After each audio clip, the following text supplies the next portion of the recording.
Well, welcome to the IISS-US office. Now I'm going to rephrase that because acronyms are bad and acronyms with 3 S's are even worse.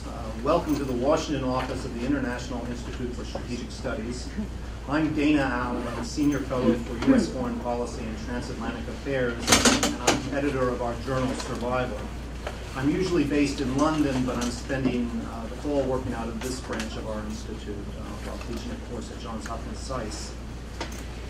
Those of you, and as I say this, the world moves on, and I realize it's probably not a majority of you, but those of you who are as old as I am will have come to know the IISS as a Cold War and primarily transatlantic think tank. Now, as transatlantic senior fellow, I certainly don't want to say that focus and that set of problems is outdated. I mean, the Cold War is over, but the importance of transatlantic issues is not.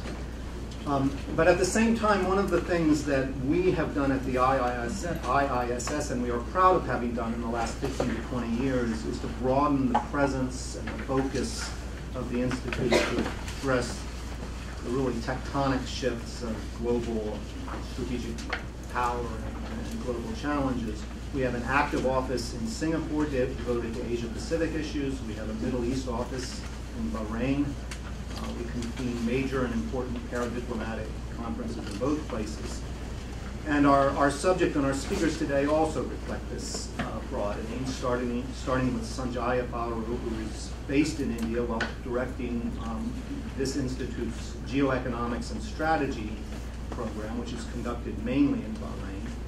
Sanjaya was a former spokesman and media advisor to the Indian Prime Minister, and he has had a distinguished career in financial journalism as editor of the Business Standard and as chief editor of the Financial Express.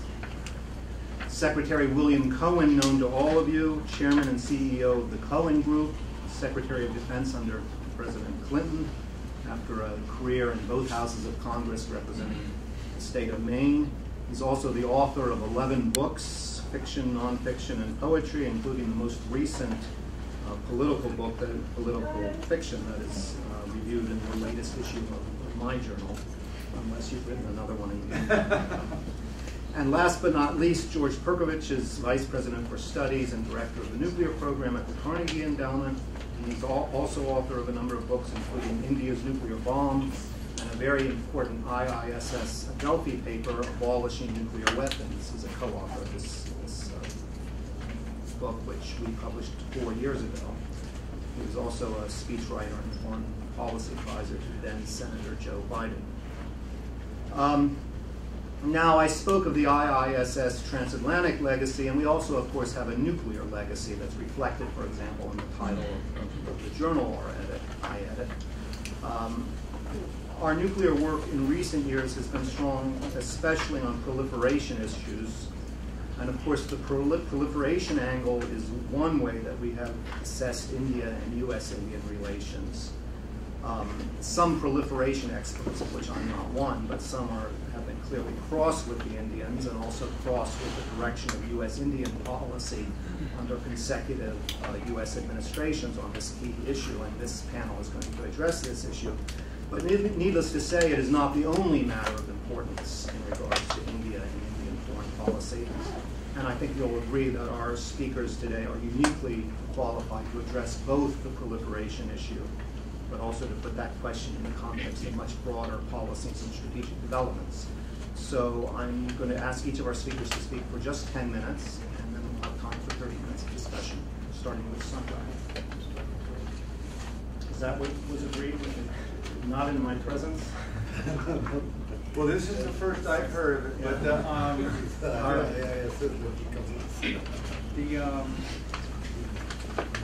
trying to think of the appropriate metaphor if I'm going first, because usually it's somebody states a positive proposition and then somebody says, yeah, but, and I'm the yeah, but on this issue. So we'll invert the order a little bit. I was anticipating that Sanjaya would probably, or others would probably, in a sense, elaborate the case that India is a very constructive actor and can be a very constructive actor in the overall nuclear order and in the non-proliferation regime, and that's basically, there's a set of arguments that were made to open the U.S.-India nuclear cooperation arrangement and diplomacy related to that between 2005 and then 2008, when the Nuclear Suppliers Group agreed to waive their rules. And most of you are familiar with the argument that because India's it's a friend, it's a democracy, it's a responsible state, changing the rules, waiving the rules, and doing nuclear cooperation with them will benefit the overall nuclear non-proliferation regime, and that skepticism about that and doubt about that should be set aside because India actually is a very constructive player and it's not a proliferator. I thought somebody else was going to make all those arguments because my job is usually to say, as I said at the beginning, yeah, okay, fine, but so imagine that you heard those arguments, and then I was going to say, well, what are we really trying to get at when we ask the question about India and the non-proliferation system? Because I think if the question is India a good actor or a bad actor when it comes to proliferating its nuclear knowledge, technology, or material to other countries, I'd say, yeah, the answer is largely positive. That especially at the level of state intention, the Indian state doesn't intend to allow proliferation of sensitive nuclear know-how or technology or material from India. They don't want other states to get nuclear weapons, and I think that that's very clear. Where the questions begin to arise, and I think deserve a lot of attention, is over how effective the relevant Indian state institutions are in actually implementing those intentions. The Indian state doesn't function very well in any domain. And I don't say this pejoratively, it's descriptive. Read the Indian press, go to India, listen to what Indians talk about. Whether it's the power blackout affecting 600 million people, the delivery of health services, building of infrastructure. Sanjaya can, he knows much more about this than all of us combined. And so the question you'd have to ask is that state's performance much greater in managing sensitive nuclear technology and enforcing export controls and customs and all of those things? Is it much more effective in that domain than it is in any other domain? And somebody might argue that it is, and I'd be very interested to hear that, but I think, that pending that kind of evidence, one would be concerned about that. And so then the question becomes, all right, how committed is the state to actually exercise leadership, provide the resources necessary to turn its good intentions in this domain into actual performance at the state level? How big a priority would this be? Now, then again, you have to say, okay, the growth rate has gone down to about 5.5%, which is a little above kind of break-even with population growth. Huge energy infrastructure problems, all of the problems, challenges of the Indian state. Then, where's this one gonna rank? And actually, I'll talk in a minute about evidence from the nuclear power domain about where this issue ranks. In fact, let me do that now. The big reason to do the nuclear cooperation agreement was, India wants to build a lot more nuclear power capacity, and it was going to do a lot of importing to meet those targets, importing whether from the US or Russia or France, Japan. And almost none of that's happened for a variety of reasons. They still haven't made the liability law in India conform to international standards. This is not just an issue for the United States. It's a big issue for the Russians. It's a big issue for the French. There are public protests around much of the facilities. A bunch of different difficulties. But what has always been a great concern to me is that what we learned from Fukushima, we learned from other places, it's very important to have an independent safety regulatory body in the nuclear domain.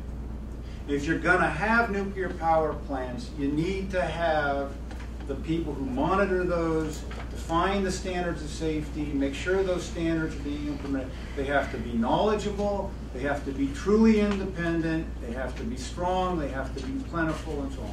We saw in Japan that that didn't happen. The Japanese government has admitted that that body was captured by the builders, basically, of nuclear power, and this is a big explanation for the failure. Well, those of us who've worked on India have always known that the Indian Atomic Energy Regulatory Body is totally captured by the Department of Atomic Energy. It's not independent at all. And in the past, when it's gone out and done inspections, basically nothing's been done about them. They've been ignored. Now what's interesting is after Fukushima, and to India's credit, more and more information is coming out about this. So Indian bodies are now investigating and reporting that indeed the Atomic Energy Regulatory Board has no autonomy. It has no capacity really to implement safety standards. They're just yesterday, the day before, in a paper that Sanjaya used to edit, I think, there was an article detailing recent discoveries by inspectors of lapses in safety, medical procedures, infrastructure, throughout the nuclear power plants that were visited by the inspectors. So this is a real problem. And the question is that if that's a problem in a sector that's well known, that the public depends on for nuclear power, where there's a lot more attention that's been drawn to it, if the state doesn't function in maintaining kind of safety and the kind of vigilance that would be necessary there, then again you have to then wonder about state capacity in customs and monitoring vendors and manufacturers of sensitive technology that would be important from a non-proliferation point of view. So the concern there is about implementation. There's a related issue, which is from 2005, 2008, we had this paradox that people here, especially advocating nuclear proliferation, well, no, India's a friend, it's great, it's totally responsible, it's a democracy, all of which are true. And so therefore, because they're going to take non-proliferation seriously, we should really pay them off. And so they should get this payoff. And implicit in that was kind of, well, if we don't make this deal and pay them off, they'll be irresponsible in the nuclear power domain. But if then that were the case, then what about the foundation of the whole argument, which is that they're responsible? So to my mind, the idea, and when raising the question about, okay, is India a responsible stakeholder in the nuclear non-proliferation enterprise, is, at the level of intention, yes, but that's what everybody should be, and so let's move on to implementation. Last 2 points. Does India share U.S. and other states' interest in strengthening the non-proliferation regime? That's a little bit different than, does India try hard on it within its own territory? But this is about strengthening the regime overall, and this comes to the fore in India's desire to be a member of the Nuclear Suppliers Group, which I don't need to rehearse here. India's pushing hard to be a member of that group. And then the question is, I thought of it the other night during watching the convention when somebody talked about a candidate saying, the issue, they wanted to have the job, but it's not clear they wanted to do the job. And I think with India, it wants to be in the NSG, but it's not clear that it wants to strengthen the NSG. All of the evidence thus far is when the NSG in the last few years has moved to strengthen its guidelines, India has resisted this from the outside and decried it. The reasons why India wants to be in the NSG are clear and understandable, and I support them. Recognition, status, not to be on the outside. But there's an issue here. The NSG operates by consensus. So there are 46 members now. If India comes in, it would be the 47th. It would be the only one that's not party to the Non-Proliferation Treaty. It would be the only one that hasn't signed the Comprehensive Test Ban Treaty. And it opposes a number of the measures that the NSG has adopted. So now you have to say, if the US and others wanted to strengthen the controls of the nuclear suppliers group, and India were a member, it could block consensus and keep that strengthening from happening. Now there's no evidence that India would want to encourage such strengthening, and I think until that happens, until you get a sense that India is on the same page with those that want to strengthen the non-proliferation regime, that time should be taken before admitting India because of this consensus. And I'll save for the Q&A a question that Nick Burns and others have been raising about India's cooperation with the US in enforcing non-proliferation as seen in Iran, in the case of Iran, where actually on that one I'm more sympathetic to the Indian position than perhaps a lot of its dismayed friends like Nick Burns. Well spelled. Thank you very much, George. Secretary Cohen. You know, I'm not sure I came at least prepared to talk in a sense of the broader relationship between the United States and India, but apparently this has been narrowed down to, did the United States really make a mistake in providing and approving the civil nuclear agreement over the objection of people like George, like The Economist magazine, like the New York Times, and others who advocated strenuously against it. So I'm not sure what the issue is today. Namely, George indicated, well, we know that they are not a known proliferator, but basically saying that they're essentially incompetent, that bureaucratically they have little control over their electrical supply grid, little control over their export regime, and frankly, very little in the way of economic distribution of wealth in the country. And so I guess the issue is, did we make a mistake in going forward with the civil nuclear agreement? And if you think that's the case, well, next issue is, well, what do we do about it? The fact is that this is a decision that was made at great political expense, both on the American side and certainly on the India side. Prime Minister Singh had a great deal of heavy water to carry in order to get the approval on the Indian side, and certainly George Bush pushed very, very hard to make this all possible. Nick Burns was very much involved as a strong advocate for going forward. I must say, from my perspective, looking at it, it was really a question, is the payoff? I wouldn't call it a payoff. The United States was looking for a way to strengthen and enlarge its relationship with India. The civil nuclear agreement really was seen as a way of helping India deal with its energy production challenge, with the hope that this would open up a whole new relationship with the United States. It had gone certainly from ground zero in 2000 when President Clinton made that trip to India and spent, I think, 4 or 5 days on the ground in India. That was a turning point.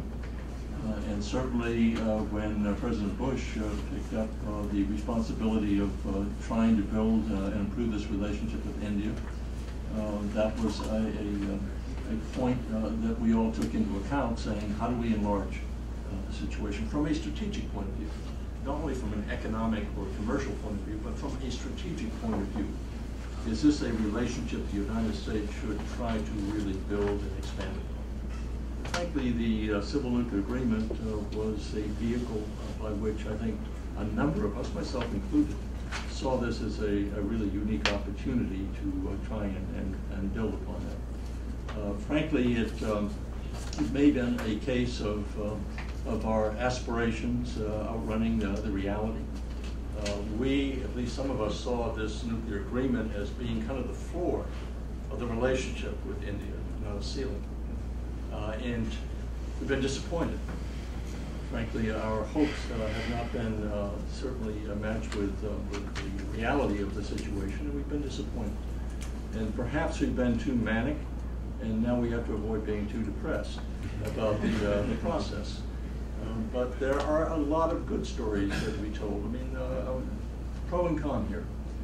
We had hoped it would open up a new relationship from a strategic point of view, certainly in our military-to-military relationship. And frankly, that has been quite positive. We exercise more jointly with the Indian military than any other country. That's not something that is either well known or wants to be well known throughout India, perhaps, because it might send a signal that, quote, India's non-aligned status is somehow being compromised by such activity. But it's important, given India's geopolitical strategigic position and our interests as well. So military to military has gotten much better. And I think all of us have benefited from that relationship. Have we been disappointed in terms of the MMRCA? It's with yes. We were disappointed to see that India rejected two of the finest fighter aircraft in the world, combat aircraft, F-18, F-16.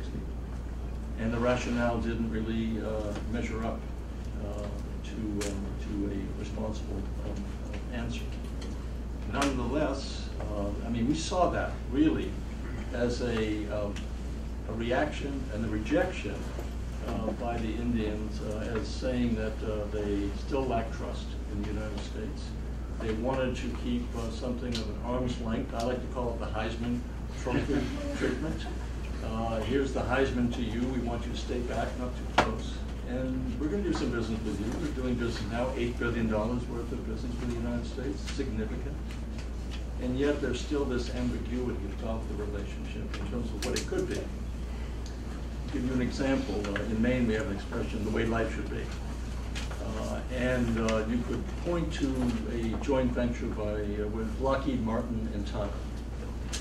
They have a joint venture to make the C-130J engine. I visited the plant facility. It is fabulous. This is consistent with what India wants, what we want. India wants to develop an indigenous capability that will allow them to produce a product, but also export it. So one would think that this is the kind of the model.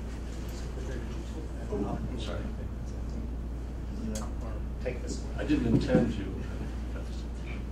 I'll speak closer. And so this was seen, for us at least, it seemed to me to be a model.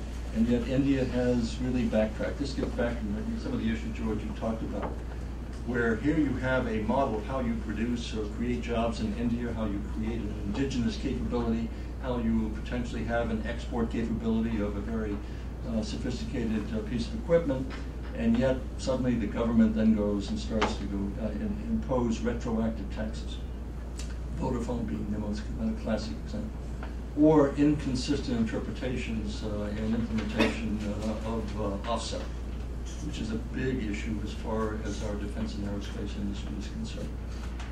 And a number of steps taken that are really quite retrograde and I think pretty devastating to the Indian economy. And you have a political system, which I don't want to get too much into India's political system, but we've got our own problems here at home. But in India, we're looking at a system which is basically dysfunctional, that a decision cannot be made. And certainly you won't have an election before 2014. So what's going to take place in the meantime? So we have those issues you raised legitimately on that side of things. India could point to us and say, we're taking a look at your system. We don't see many decisions being made here either. So there's not trying to just point the finger in one direction. So this relationship, I was really trying to summarize it. We used to talk about NATO expansion, wither NATO, or will NATO wither? And I think the same thing we said about India, wither India and U.S. Or will it wither? And a lot has to be done in terms of whether we're really dedicated to expanding this relationship. So to go back to the issue of nuclear proliferation, what has been the record? Has India been a proliferator? Answer no. Do they have adequate controls to prevent proliferation in the future? We have bet that they will have. If they don't have, they will have. That this is something that is vital to their security as well as the world's. So we can't go back and unring that. India is having enough problems now. If you were to say, We can't trust you given your current situation. We can't trust you in the future. Therefore, you simply must give up your nuclear power altogether and find alternatives. I think that is a solution for India today. Would not be a prescription for economic growth. And so we're kind of locked in this position now. What do we do from this point forward? With respect to non-proliferation, would they be as aggressive as one would hope in stopping proliferation in the future? And you cited Iran, sort of by way of example. Actually, India has been, under the circumstances, quite cooperative in coming out and imposing sanctions, not as serious as the United States would like to have them imposed. But nonetheless, given the dependence that India has upon a supply of energy coming out of Iran, given the fact that Iran is also important for India in dealing with Afghanistan, the steps they have taken have been quite important. And that has been recognized by Secretary Clinton, who praised India, given the differences we may have on other issues, but praised India for its efforts in reducing the level of oil that they purchased from Iran. And also earning praise, certainly from the Defense Department, may not sound like a great deal, but for Secretary Clinton to have appointed the Deputy Secretary of Defense as the point man on our relations with it, pretty important. Also praising India for what it's doing in Somalia, what it's doing in helping to combat piracy, what it's doing with Afghanistan, and certainly $2 billion worth of economic assistance there. And I think it is, as a result of that, when it came time to imposing sanctions on countries, India got a waiver that was not granted to either China or to Singapore. So we are where we are. The situation in India needs to produce more energy. They have been relying in some part upon nuclear power. And if you want to say that they no longer can be trusted because of incompetence or deficiencies or lack of security or safeguards, then I think the issue is, well, I guess we have to see that it's dismantled and replaced with something else. I don't think that's realistic, and I think we just have to listen to the arguments that have been made. These are exactly the arguments that were made before the vote. They continue to be made now, but it seems to me we're past that point. Thank you very much. Thank you, Dana. Thank you, Secretary Cohen and George. Sorry for reversing the order, but I knew exactly what George would say. And therefore, I thought I should have the privilege of trying to respond, because I've heard him say this in 2000, and then in 2001, and 2002, and 2003, and we are in 2012. So we know the arguments of what my guru K. Subramaniam used to call the Ayatollahs of non-proliferation. So in a sense, I would be going over very familiar ground for those of you who are aware of this debate that's been going on between India and the non-proliferation lobby in the United States. It's, as Secretary Cohen ended by saying, it's because that group failed to convince President Bush that we got the nuclear deal. And incidentally, President Obama didn't vote for the nuclear deal when he was a senator in the US Congress. So there's some disappointment here that some of the expectations on the deal were not met. I think part of it could be political, that we didn't vote for it, so why should we get the benefits of it? It's the Republicans who gave the nuclear deal, largely. Many Democrats were actually persuaded by what George said. But the turning point in that negotiations, I must first of all say I work as a colleague of Dana at the IISS, but on this panel I speak as an Indian and not as a staff member of the IISS, because we are talking about Indo-US relations. The turning point in that entire debate was the 25th of March 2008, at a point when we almost thought this deal would not happen, because the opponents of the deal in the US had succeeded in putting up so many conditions that India was not in a position to meet them. The turning point was the 25th of March when John Kerry, Senator John Kerry, came and met Prime Minister Manmohan Singh and told him, you better get this deal when the Bush administration is still in office, because I can tell you that next election we are winning, and when we come to office we won't be able to do this deal for you. I was present, I was a witness to this conversation. And Senator Kerry, I'm now told from the gossip in Washington, maybe our next Secretary of State. But he did say this, that the Democratic Party, which would win the elections in 2008, would not be in a position to deliver the deal. And therefore, if India wanted it, they better wrap it up. And which is why, starting 26th of March, over a 6-month period, everything was put into fast motion, and finally by November 2008, we had the NSG approval. Now, there are two sets of questions. I don't have time because we have only 10 minutes and I'm sure you have a lot of questions. So there are two issues I'll address. One is the whole issue of India's record. You know, think of the whole nuclear debate from an Indian point of view. In the 1970s and 80s, the United States works with China, makes China or agrees to China's membership of the UN Security Council, accepts China as a nuclear power in the NPT, works with China on a range of issues. And India is not given the privilege of entering the NPT as a member as a nuclear weapons power. People keep saying, oh, India is not a signatory to the NPT. Nobody asks, why was it not a signatory to the NPT? It was not a signatory because it was not allowed to enter as a weapons power, because there was a freeze on the membership, 5 countries, and that was an arbitrary freeze. We live in the world of power relations.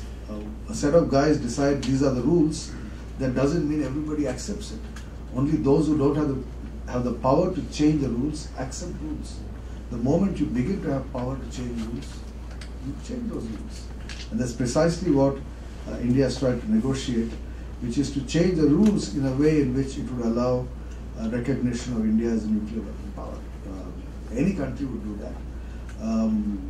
Question is, why did the Republicans, why did the Bush administration agree to change the rules? The answer to that, very briefly, is partly what Secretary Cohen has already said, that India's track record against much of what George has said, and we've been saying it for a long time. The fact is that if there are any proliferators in the world in the last 30 years, it was actually China and the US. Because the 3 countries which became nuclear, which acquired nuclear capability, North Korea, Pakistan, and Israel, acquired that capability with help from one or the other of these 2 NPT signatories. The entire Indian program was an indigenous program. Pakistan is a nuclear weapons power today because both the US and China, the US tolerated the proliferation and China was part of the proliferation. North Korea is a nuclear weapon because China is part of the proliferation. So when the so-called 5 NPT powers were proliferating, to say that, oh, India should not be there because it could proliferate without any evidence of any proliferation in the past, I think is a bit thick. Even with Iran, the Indian position has been very clear. India does not want to see a nuclear Iran. And the day there is evidence of actually Iran going nuclear,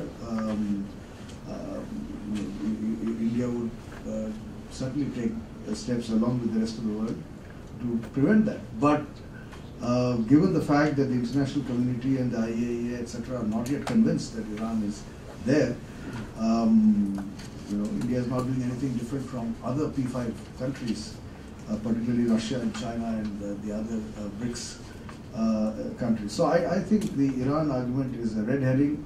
Again, it was a huge issue in the run-up to the nuclear deal. At that time, I was in government as the spokesperson, and half my time was spent, particularly with the US media, in giving them facts, because there's a lot of distortion of facts going on the India-Iran relationship. Finally, on the question of capability, capacity, there is I don't know how many of you are familiar with the facts, but the fact is that in the run-up to the nuclear deal, India agreed to a range of commitments which satisfied the Bush administration, which satisfied the nuclear suppliers group. There is no evidence to suggest that India in the NSG would play a spoiler role. In fact, India's role in the entire global nuclear system has been one to work with the system to prevent further proliferation, because the fact is that India today is the single biggest victim of proliferation. Because our security problem has been completely changed by Pakistan acquiring nuclear capability due to Chinese and American proliferation. And therefore, having been a victim of proliferation by others, I don't see any Indian government proliferating into the region or into the rest of the world. Who would we proliferate to? Any of the Islamic countries? No chance. Unless you are completely ignorant of Asian geopolitics and India's security threats and perceptions, and where India is in the world and where she sees her problems from, to imagine that India would allow any other, I mean, we didn't want Pakistan to become a nuclear weapon power, but it did. But I don't think India would want any other country in Asia, in Central Asia or West Asia or Middle East, to acquire nuclear capability. So there's no question to proliferate there. Then would we proliferate into Southeast Asia? Again, for reasons I can go into. There's absolutely no. So who would we proliferate to? It's not very clear. Anyway, I'll leave the proliferation argument there. But finally, in 2 minutes, let me address the issues about the disappointment after the nuclear deal. As I said, I think there is not adequate appreciation in the US that of what went into the nuclear deal, the politics here in Washington. And given the politics of the nuclear deal, the IOUs are all being held by people who are not in positions of power today. They will encash them, I'm sure, if they come back to power. But in any bilateral transaction, there are IOUs. And ask the question, who holds those IOUs with India? That I did this for you, what are you willing for me? What are you willing to do for me? So who are those guys who did things for us? And as Secretary Cohen would affirm, in defense and many of the business, many of these IOUs have actually been encashed. There are many American companies which have benefited from the encashment of those IOUs. I can give you a long list of examples. The MMRCA didn't happen for reasons, again, I don't have time today, but I can talk about that. But that was an exception. The rule was that there's been a fundamental change in the India-US defense relationship, a fundamental change. In the last 5 years, there's been a huge increase in purchase of defense equipment across the three forces, Army, Navy, and Air Force. And therefore, many of the IOUs there have actually been encashed. Policy paralysis in Delhi, I can talk about that till the cows come home to, or whatever. Yeah. We can talk about that. I think governments around the world, in Washington, in Beijing, in India, in every European capital, all governments are preoccupied by a major economic problem at home. There isn't one important government, whether in Tokyo or Beijing or Delhi or Washington or Brussels or London or any of the other European capitals, where leaders have any time for foreign policy. Their entire preoccupation is at home, and the record of almost every single leader is terrible. I don't know if you can give me one exception to this rule, because in the last year, no government around the world has been able to come out with a policy that would reverse the trend. And fact is that the global economy is in serious trouble, and we are all grappling with trying to reverse that in our own way. Part of the problem is because national governments can only function nationally, measures that national governments are taking are beginning to hurt other countries. There is an element of beggar thy neighbor in the solutions being offered.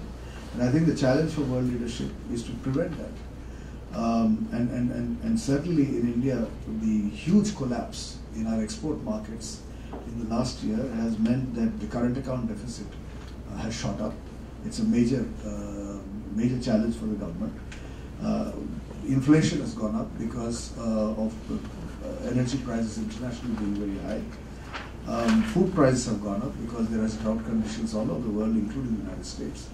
So given all these constraints and the politics of coalition, which Secretary Cohen referred to, you have a government whose space for maneuver is limited.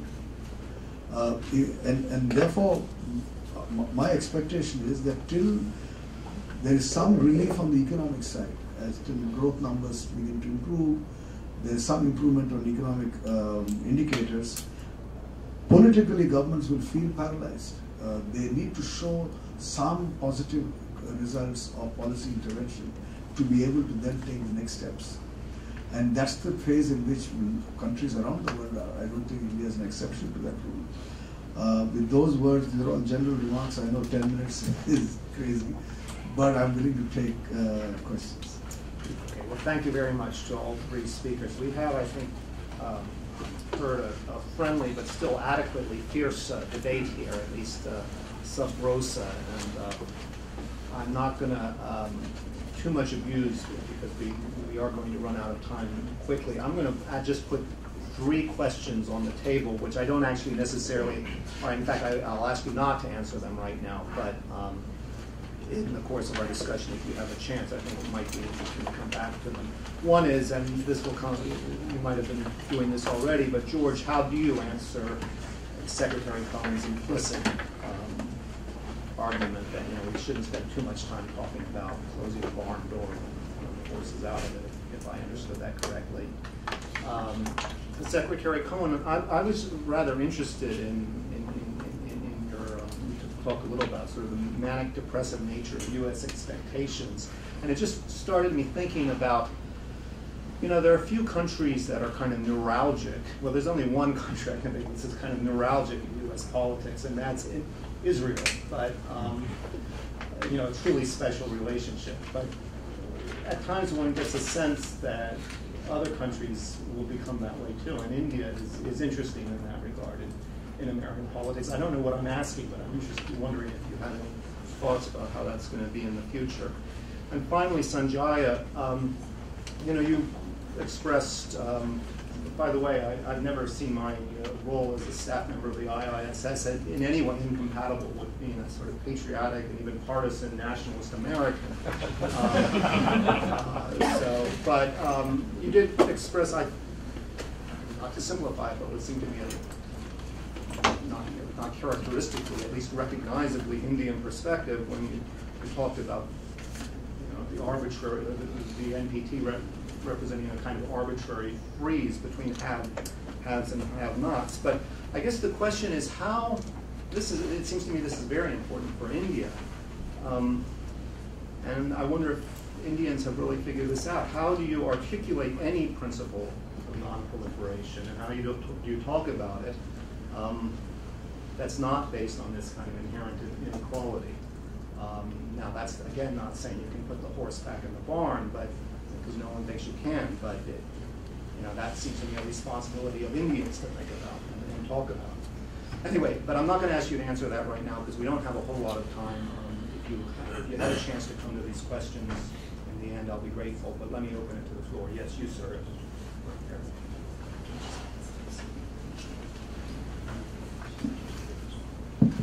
So my question is for Mr. Sanjay Baru.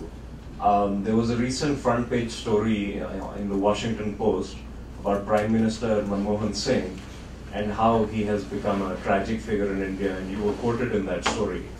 So I was just wondering if you could comment a little bit about that, about the appropriateness of the story, and whether you think you were quoted out of context or do you stand by the comments you made. Thank you. I was actually going to collect questions, but I'm not going to give you that much time. So. Okay. I don't want to take time. Let me just set out the facts.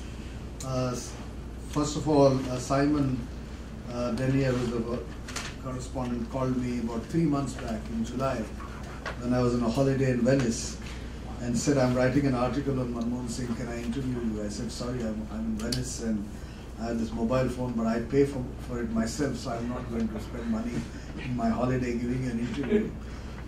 He said, no, I'll send you an email, can you reply to that? So I said, all right. Then he sent me an email which had actually 2 quotes from an article that appeared in a magazine called Caravan, which was published in 2011, which had quoted me. And in fact, I'll tell you what the 2 quotes were. The first quote was what he has tried to play around with, which is that Manmohan Singh's image has gone from one who was a man who was respected, and I use the word respect. He was actually respected as a man. I remember when the first time President Bush met Manmohan Singh in September 2004 in New York, he began the conversation by saying, I'm happy to meet you, sir. And a lot of people then told me that Mr. Bush doesn't refer to too many people as sir. He didn't say Mr. Prime Minister or Dr. Singh. He kept referring to him as sir. So he kind of has that image of being a professor, an elderly. And I said that his image had gone from being one who was respected to one who is now ridiculed, as you can see on Twitter and on the internet. But the second quote was, and I said that Manmohan Singh's personal life is a greater story than that of President Obama. Many people don't know this because he refused to make it a public thing. He spent his first 12 years of his childhood in a village which had no electricity, no drinking water, no school, no hospital. He had to walk every day 10 miles to get to school in the next village and walk back. He was orphaned. His mother died when he was 6 months old. He was brought up by his grandmother. And at the age of 12, they migrated from that village. At the age of 22, he got a scholarship to go to Oxford. So here was a guy who spent 12 years of his life in a village, going to a village school, and within 10 years was in a position to earn a scholarship to go to Oxford. And then he got the Adam Smith Prize, he got a PhD, and you know, it's very fantastic. I had said all this. So what does Simon sends me an email with all those quotes and says, can I use all these? So I said, sure, I mean, I've said this, Caravan has published it, you're most welcome to use these quotes, but please contextualize them, because I had said all this last year. And I assumed you would refer to the fact that it was published in Caravan. But you saw what he wrote. He doesn't refer to the Caravan, and now Washington Post has apologized. They have now said that these originally appeared in Caravan. He of course didn't use the positive quotes. He only used the part where I said Manmohan Singh's image has gone from one of being a man who's respected to a man who's ridiculed. And it appeared as if I had said that to him, which is not the case. And I had this long paragraph in which it sets the context. And I'd asked him. So I think he was not very professional. If I was Washington Post, I would pull him up for a lack of professionalism. It's now been proved that the second quote from Ram Guha was similarly taken from Caravan and without permission from Ram Guha. He has quoted a Goldman Sachs staffer, and Goldman Sachs has put out a press release saying that the staffer didn't say this to Mr. Denier. So you already had there are 4 quotes in the story. 3 people have dissociated themselves. We are waiting for the 4th one. Let's see what he has to say. Anyway, so I think it's not a seriously done job. It's not a very professional job. It's become fashionable now to criticize Manmohan Singh. He's in many ways seen as someone who's let people down by not pushing through economic reforms, by not taking some of the tough decisions. Much like, I was reading this morning's report on President Obama, 40% rating, the sharp fall in his popularity. As I said earlier, you look at politicians around the world. David Cameron in London is battling for his position. European leaders are completely paralyzed. They're unable to do the tough things. So Europe has become paralyzed. The Chinese are in a bad situation. So we are in a difficult phase globally because the global economy is going through a very tough time, and political leaders don't have the political space to take the tough decisions. So I think if that was the perspective Washington Post had given, rather than simply to say this guy has become, it's a very negative article. So anyway. Okay, thank you. I think what I'm going to do now, with an eye on the clock, is collect maybe 3 questions. I'm sorry I can't do any more. And I can see 2 of them right now, and then revert to the panel. Also, they had a chance to answer my questions at each of his points. Yes, you, sir.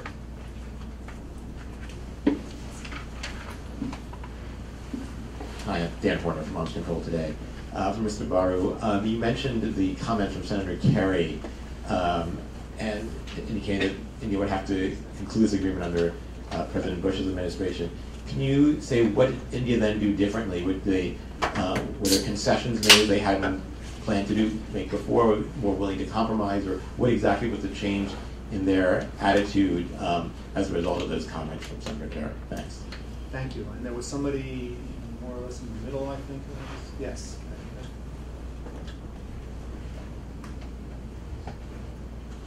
Yeah, I'm Zia Mian from Princeton University.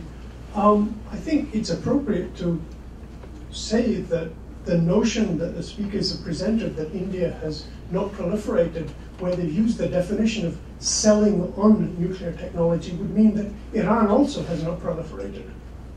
Whereas the fact of the matter is, as people should know, the Nuclear Suppliers Group was created because India used a reactor provided to it for peaceful purposes to make plutonium for weapons. The large structure of the non-proliferation and export control regime that exists today is because of proliferation by India to develop its nuclear weapons. And so following Secretary Cohen's position, one of the things that I think is worth developing is what should the Nuclear Suppliers Group do now that India seeks to be a member when all the other members of the Nuclear Suppliers Group do not make material for nuclear weapons, but India does? Should that not be a condition for membership? Thank you. Anybody else? Yes, right here, and then I'll take also from that. Maybe the topper for Secretary Cohen. Where do you rank this when you and administration are trying to put together an Indian policy? There are obviously a lot of different interests within India, between the United States in terms of business and government, our own pivot in the Pacific, et cetera. When you talk about these proliferation issues, just how far do you want to gun this thing? I think is the question I'm asking. And finally, there was a lady right here. Sorry for those who I can't offer the floor. Emmanuel from Link Tank. I was just wondering if the decision by the Nuclear Suppliers Group to include India led to disrespect of the nuclear non-proliferation regime as a whole. Okay, well, we have 4 very good, very sharp questions on the table, possibly 3 fuzzier ones for me. Why don't we go in the order of the original speakers, starting with George and Secretary Cohen, including Sanjaya. Well, let me pick up your question, Dan, because I think it addresses some. I wasn't either trying to relitigate the nuclear deal or close the barn door after it was out, nor am I suggesting that it's desirable or feasible to turn off nuclear power in India. What I was suggesting I'm sorry, my one responsibility is to make sure people can hear you. What I was suggesting and what I would suggest is that the nuclear deal, naturally for political and economic and other reasons, involved a lot of happy talk to get it done. And it involved a lot of ignorance, some of it willful, some of it not. Things have happened since then. We should learn from them. And it's precisely because India does have nuclear power, it is going forward, that we ought to pay attention to these problems. Is it safe? Do they have a structure, a regulatory structure to make it safe? Lots of people thought nothing could happen in Japan. It's an advanced technological society. It's very well regulated. It's got a wonderful infrastructure, et cetera, et cetera. We know the penalty that the people of Japan are paying for not having an adequate structure and regulatory system. There is evidence, which, again, no one's addressed, that India has at least a difficult regulatory challenge from the safety point of view. I'm saying let's address that. Similarly, Sanjaya, I'm not saying India would want to proliferate as a state to any other country. No one would say that. That isn't generally how proliferation happens in the 21st century. It is like the Cohen network, Cohen, but it was the Tinner family Swiss, the German Lurch, the South African, the Turks, the Spaniards, the Malaysians, businessmen, guys with machine shops, companies that make vacuum pumps. And so the issue is how good is the system to be able to educate all of its enterprises and then enforce those rules. That's what it's about. Not about somebody in the PMO in South Block saying, oh yes, let's go sell to country X. And none of that has been addressed about the issue of implementation and what's being done to, in practice, make this make India a constructive player as its infrastructure grows and its capability grows. And that's not about relitigating and saying, okay, now we're here, what do we do? Similarly, no one's addressed the issue, but the question was asked about what to do about the NSG. And it seems to me, until a lot of these other questions are resolved, and until things are clarified, and Zia's question, for example, is addressed, then there should be a hold on additional membership in the NSG.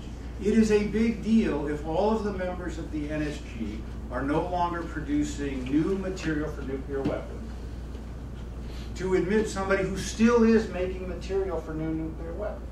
I'm saying you shouldn't do it. I'm saying at least you ought to really consider it and have a debate about it and look at the international ramifications.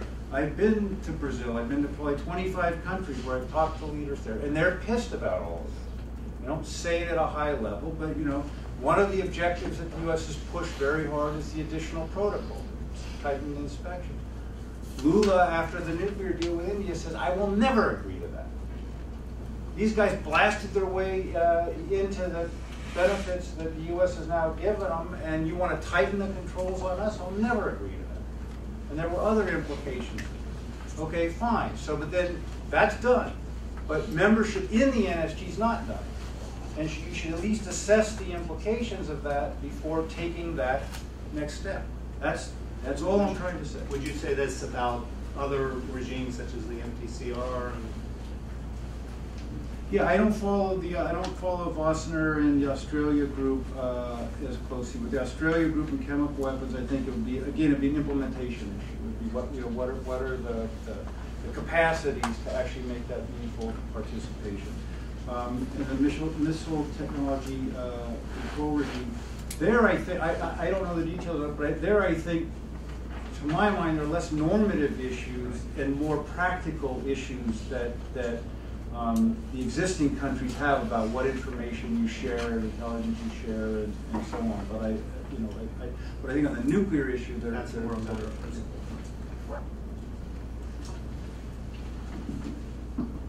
Let me address a couple of issues that were raised, Sanjaya.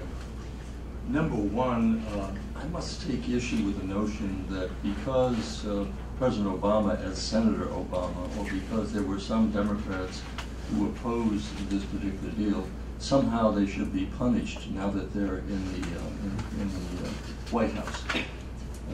If we're going to play partisan politics, we are in for a very rough time in our future relationship.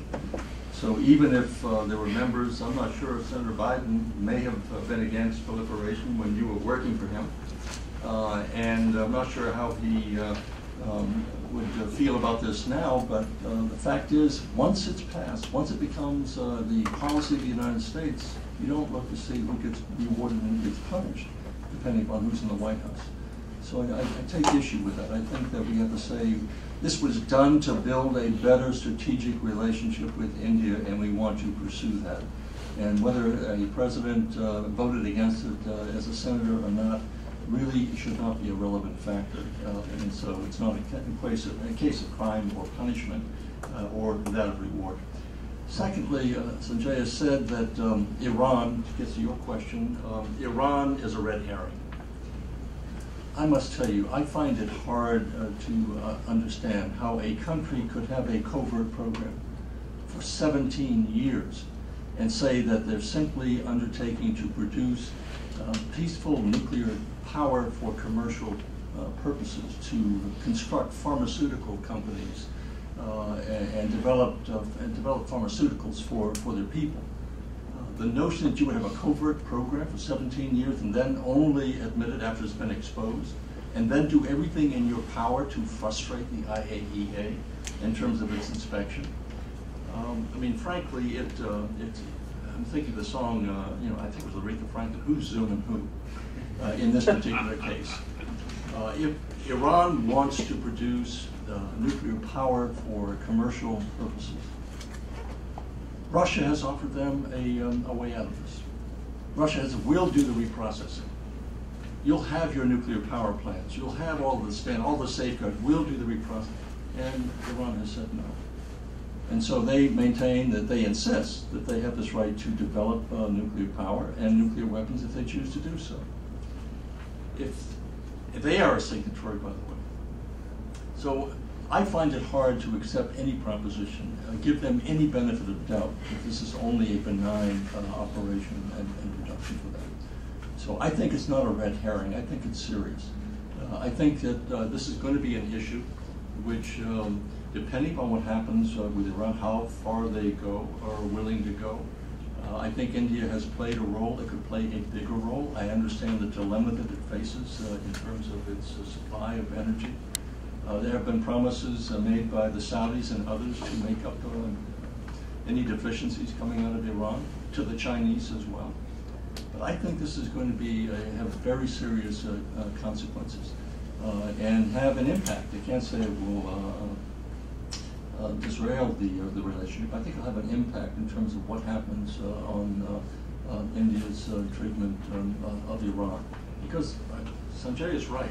Iran has stated publicly and has taken some steps saying they are opposed, absolutely opposed to Iran getting a nuclear weapon.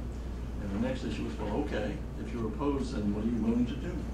And if you're not willing to take these other steps, much as the Chinese, I'll say the same thing to the Chinese. If you really are opposed to that, you really play the China card now. You can really play the China card by going to the Iranians who have been able to split the Security Council. And as long as they can split the Security Council, they'll continue to do what they're doing. But China has a real interest also as an energy source of supply for energy. But they're in a position to put more pressure on Iran, saying, enough. We'll help you achieve your stated goal of peaceful nuclear power, but we are going to join the United States and the other members of the international community come down hard. So I think that's a real test coming up. And the final point about the nature of the relationship between the United States and India, where do we go? And another song came to mind, The Thrill Is Gone. But the friendship lingers on. Now, the friendship lingers on because, number one, whether out of desire or necessity, we have to. India is a big country. It's going to have a big role in our future, in the world's future. And right now they're struggling, like as Sanjaya pointed out, many of us are struggling, but they are at a particular point right now, but it's going to improve. They have the intellectual capital, they have the talent and the drive and the ambition to do this. It's taking a bit longer. And we have many issues that we're going to work with them on, whether it's counterterrorism or counter-proliferation or counter-piracy, or climate change, energy security, health, science, technology. All of these issues, we have a big stake in working with India on. So the relationship is going to continue to improve, and it has improved. And military to military, it's gotten very strong. It will get stronger, I am convinced, because of what's going on in the world. So I'm discouraged at points, but ultimately very optimistic this relationship is going to ultimately flourish. India will maintain its non-aligned status, but there will be ways in which they will find that they will have to work with the United States, and we will have to work with them. Interestingly enough, I didn't hear any debate in the Republican during the Republican convention. I didn't hear a word during the Democratic one today about India. Now, there are issues, I think President Clinton may have hinted at last night, or someone did, about visa issues affecting India, that affects our interests as well. But basically, you've got one of the strongest caucuses on Capitol Hill, the India-U.S. caucus. It can only get stronger. So ultimately, they were tandem. I was there. Pardon? They were tandem. I was there tandem. Ultimately, the relationship will flourish. It's just going to take longer. We're going to go through a lot of ups and downs, but it will survive. With an eye on the clock. Yeah, very quickly, let me go through. First of all, there are three issues, non-proliferation, Iran and US-India relations. So very quickly, non-proliferation. Look, I mean, as I said, there's been more than a decade we've heard all these arguments in this city. And finally, a view was taken that in Washington, D.C., that India is a responsible stakeholder. I think the U.S. has to take a view. Does it treat India as a responsible stakeholder or not? It's up to the United States to decide that. The track record is there, the evidence is there. If you decide India is not a responsible stakeholder, fine. We live in a world in which then we don't do much business. But the evidence on the ground, as far as proliferation is concerned, as far as the safety of Indian nuclear weaponry is concerned, is evidence which the Bush administration accepted as good enough to enter into that civil nuclear agreement. New skeletons will be removed from the ground and you want to give flesh to them. It's a call US has to take, whether it wants to work with India in the 21st century or doesn't want to work with India. From India's side, I think the position has been very clearly stated that we want to work with the United States. And this was the one major barrier because you look at all the trade, the US-China trade is so much higher because there's so many areas in which we are not able to do trade with the US, whether it depends the high technology, because of the export controls. It's to remove those export controls and to actually build a stronger economic relationship that we wanted this nuclear deals out of the way. So I think the non-proliferation argument is an old argument. It will be made again and again and again. But the facts on the ground have to be seen, and US authorities must take a view. I as an Indian would say the track record is good. Now, if you disagree, then if you shape American policy, we will live with that. I don't think there's anything else we can do except to live with that.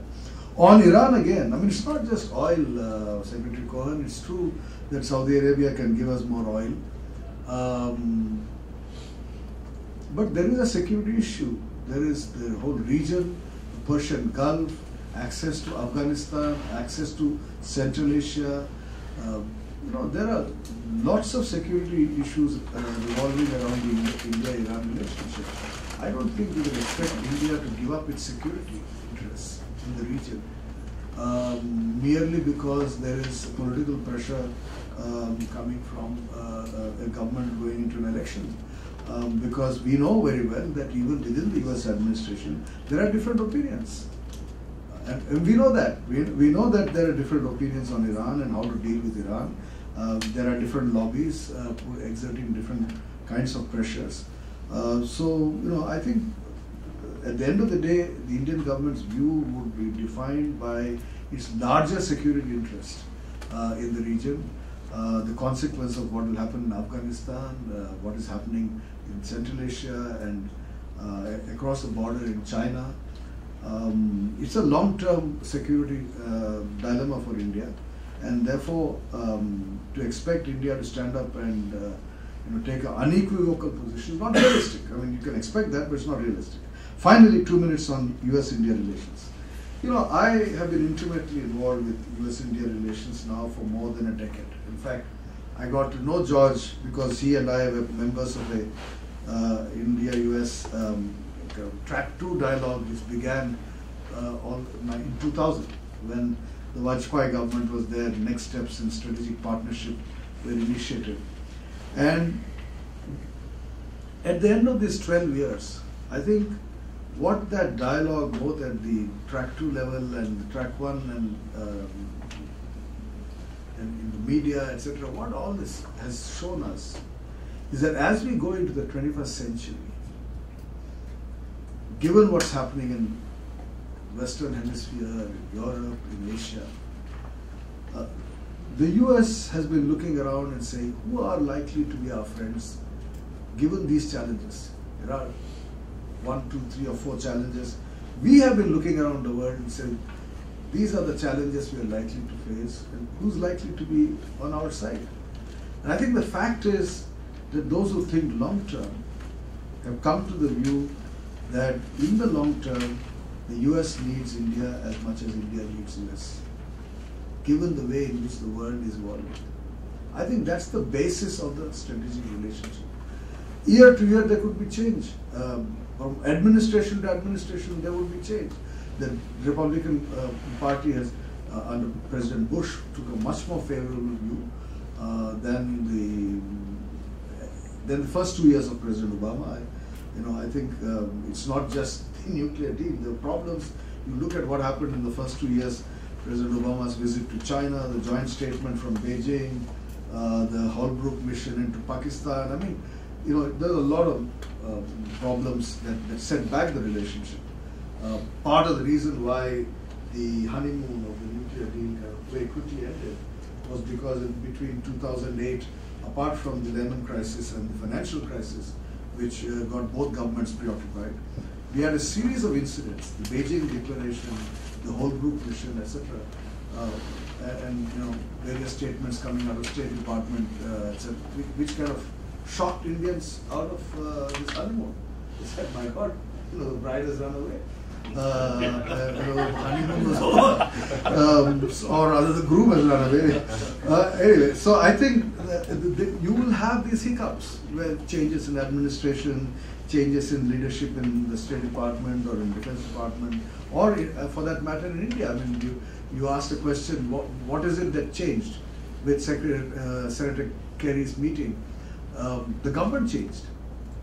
I mean, the government that was in office in March 2008 was a government which was there with the support of the communists, who were opposed to the India-US strategic partnership. And they were in fact advocating that we should get closer to China. and the communists then quit the coalition. A new political partner came into the coalition, so the nature of the government changed. And that was a huge price Manmohan Singh paid, which was to risk the fall of his government, because he had to go into Parliament in July 2008 and get a new mandate to continue the negotiations with the US.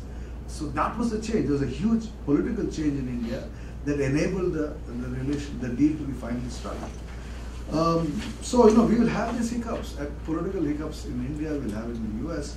We will have issues on which we will disagree. Iran will be one of them. I know, because as I said, we have security concerns that are fundamental to our future stability in the region. But in the long run, I think the leadership, the political and intellectual leadership in these two countries have recognized that these are two democracies that will have to work together. Many may not like the face of Indians. Many Indians may not like them. NDTV did an opinion poll last week. I don't know if it was reported here, which showed that 61% of Indians want better relations with the United States. But that is down from 76% in 2008.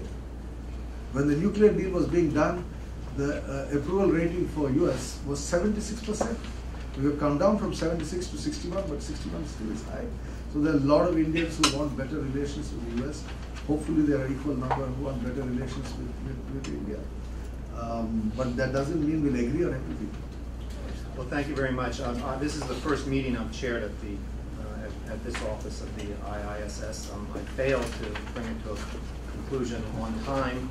I succeeded brilliantly, however, in presiding over a really excellent and fascinating panel, for which we can only thank the panelists. So I hope